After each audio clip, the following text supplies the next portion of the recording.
Triple E EDC back again with another knife video. This is the Hogue Knives Deka. This is a brand new knife that has just come out recently. I didn't get the first batch when they were released on Blade HQ, but I did get the second batch, and I wanted to get this video up as soon as possible. There's actually some videos ahead of it in my queue that have already been taped, but I'm gonna go ahead and put this one up because this is still a newish knife and I want to get this out there. And there's not a lot of reviews on it yet. One of the things that surprised me, by the way, and this isn't a full review, this is a first impressions, but one of the things that surprised me is that this has not come out really anywhere other than Blade HQ, and it's not a Blade HQ exclusive, so I don't understand why this is just on Blade HQ. I really should contact Hogue and figure it out. Maybe I'll do that when I do the full review, but you know, I haven't seen anything online, haven't seen any announcements. It's not an exclusive. I'm not really sure what the deal is with that. But just some initial impressions of this. A lot of people who actually did get a chance to review it already, or the few people who did get a chance to review it already, have mentioned that this could be a bug out killer, or Benchmade Bugout killer, or the biggest challenge to the bug out that we've seen yet, because the Para 3 lightweight, I think for a lot of people it fell a little flatter than they expected. And for most people, I think the Benchmade Bugout still won out, but this seems to be the next best challenger to the Bugout. And there actually are a lot of good reasons why that is, but there's also a couple of reasons why I think the Bugout might win out. And eventually I think I'm going to do a comparison video between the two, you know, versus, or as Slicey Dicey calls it, a battle to the death, although I won't use his label. So first of all, this is an Elishewitz design. Interestingly enough, Hogue has started working with many of the former designers who used to work with Benchmade. So you have Doug Ritter with the Ritter Hogue RSK, which is basically the new Griptilian that Hogue puts out, and then you've got Elishewitz, who did a lot of the EX series and some of the other series for Hogue, but he also, before he did that, he was doing many different designs for Benchmade, and probably some other production companies as well, but a lot for Benchmade. And so it's interesting to see Hogue going in the direction of taking a lot of Benchmade's other designers, because they've also adopted the axis lock, which lost its patent, or its patent expired. And so they really seem to be coming after Benchmade, which is interesting. But this is, so first of all, it's an Elishewitz design. It's got 20 CV steel, so that is a huge upgrade over the S30V that the Bugout uses. One thing I'll mention also is that the normal Bugout is around, I believe they normally go for around 115, and the GRY Bugout goes for around 135, 140. This goes for 140 in the satin. There's two versions of satin, and it goes for 148, 150-ish in the black, the DLC coated blade, which comes also in two versions, which with this G10 they call G-Mascus, I think is what they call this.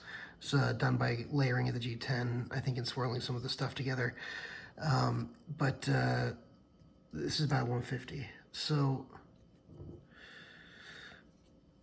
sorry, got messages while I was doing this. So, where was I? Oh, so some of the things that the first impressions are that the blade steel is excellent. The edge came on this very sharp. I will say that the edge that comes on this is a lot more of a polished edge than what Benchmade does. Benchmade likes toothy edges. I don't know if you can see. So you can see the original.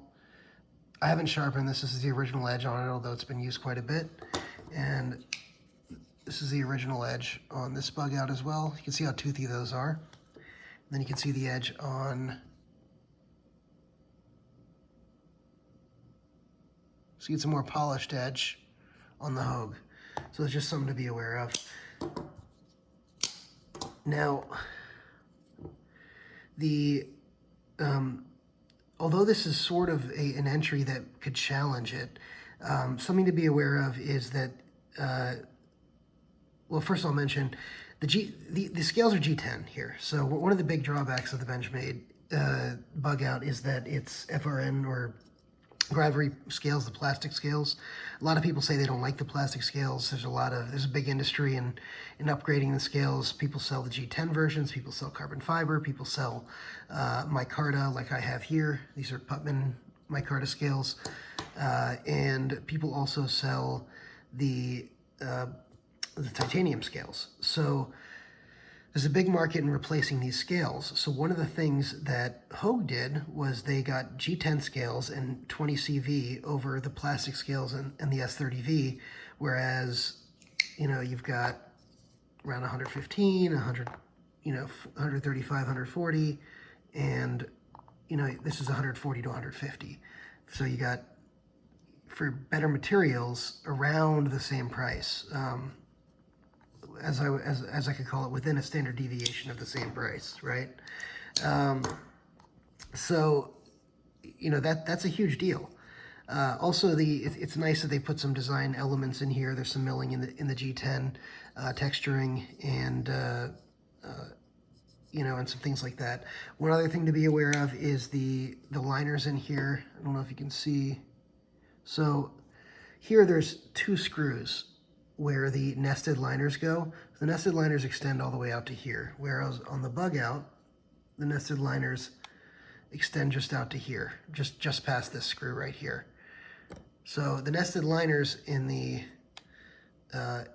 Hogue extend a little bit further, making this more of a structurally sound knife, and they're nestled in G10, which again makes it a little bit more structurally sound. The lockup on this is extremely solid.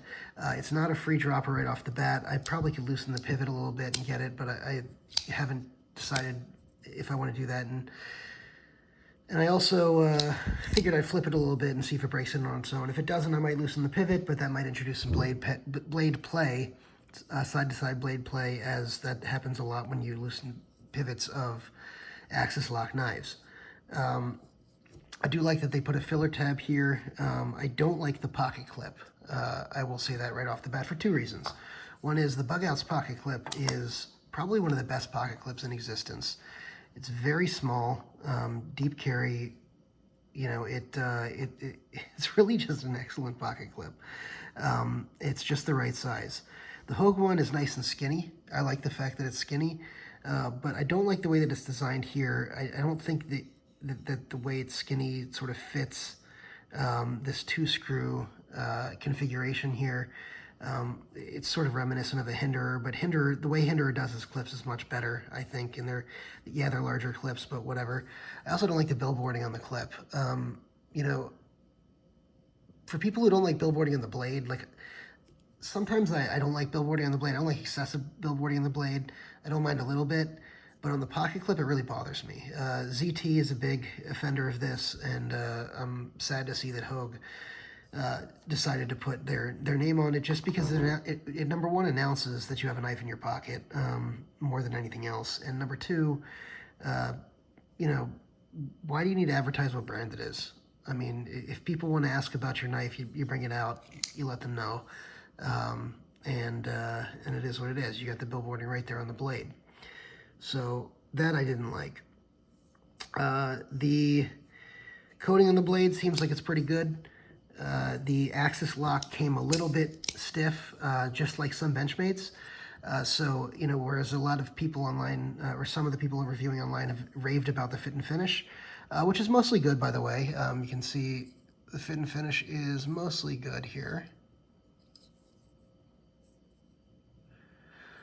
So it's mostly good, but you know, it did come a little stiff and will require some breaking in, but that happens often with axis lock knives. People just used to blame Benchmade for it, but now I think some of the other manufacturers of axis lock knives are seeing that it's not so easy to make an axis lock knife that doesn't have some breaking in period. And the other big thing I should mention is, you know, that I don't like about this is just the number of screws here. I understand the nested liners come out a little bit, and I'm very happy that they do, but, you know, having 2 screws in the middle of the knife and having 3 screws here, plus the 2 screws in the filler tab, you know, plus the pivot, plus the button on the axis lock, and the thumb stud, it's a lot of screw heads and, you know, buttons, basically. not, that I'm not thrilled about. You do still get that same 4-finger grip on the knife, just like the Bugout, which is great. And the other major thing that I'll say is I do prefer the ergonomics on the Bugout right off the bat. I just find them to be, they're unobtrusive. You can get a good grip on it. Because there's jimbing here if you want to use it. Otherwise, you can put your finger up here and there's nothing blocking you. This has a ramp, but I don't like the way that this ramp is executed. The reason I don't like the way this ramp is executed is because it's sort of like a half attempt at a ramp.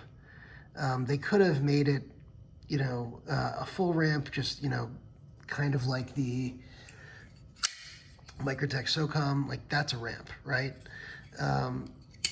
But instead of committing fully to a ramp, they put like this sort of half ramp in. So instead, if I want to put my thumb up here, great, I can put my thumb up here and it's actually pretty comfortable.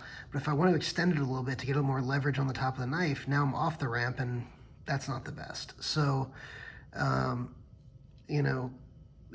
locking me into this specific spot, if you're gonna lock me in, make it a little bit more of a pronounced ramp. I don't know, that's just the way I feel about it. Otherwise, the action's great. It's a little stiffer out of the box than I would like. Like I said, I might try loosening up that pivot, but it's pretty good. It's not drop shot, but it's pretty smooth. Did oil the blade a little bit before I started this video. I think I've talked enough about this knife for first impressions, but I think it gives you a good idea of what you're dealing with when it comes to the Hogue Knives Deka and what it is when you get it in your hand, and a little bit of the Bugout. We'll do some more comparisons and a more in-depth review another time, but I wanted to get this out so that you guys could have it. Go ahead and drop a like on this video if you enjoyed it, and please subscribe, hit the notification bell. I'm trying to increase the number of subscribers I have and get a lot of reviews out to you guys. I have a lot planned going forward. We'll be doing a bunch of giveaways, and drop a comment. I love talking with you guys. Take care.